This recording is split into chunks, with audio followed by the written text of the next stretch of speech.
How do you think it all ends for Donald Trump?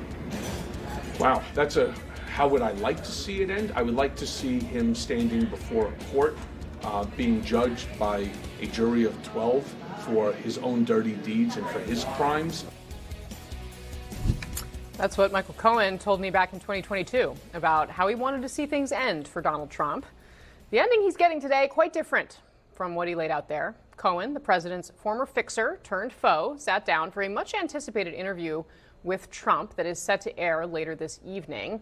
It's a reunion that few would have anticipated just a couple of months ago. Joining me now is New York Times White House correspondent, CNN political analyst Maggie Haberman, and she is also, of course, the co-author of the New York Times instant bestseller, Regime Change. Maggie, it's always great to see you. Thank you very much for being here. How do you understand this détente between President Trump and his former fixer, Michael Cohen?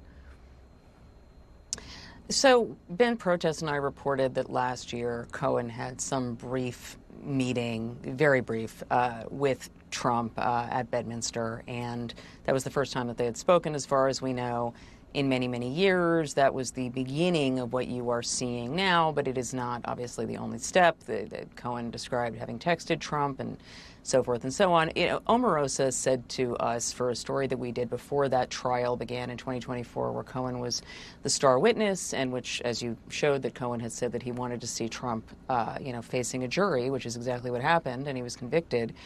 Omarosa said, who used to work in the White House, she was friends with Michael Cohen as well, that if it were up to Cohen, he would still be working for Trump, that none of this would have happened. And Casey, honestly, I think that you are seeing that now. I think there's also a utility to some in the White House, not many, but some in the White House who support the president, who think that Cohen speaking out about that trial could be useful as they are trying to appeal the conviction.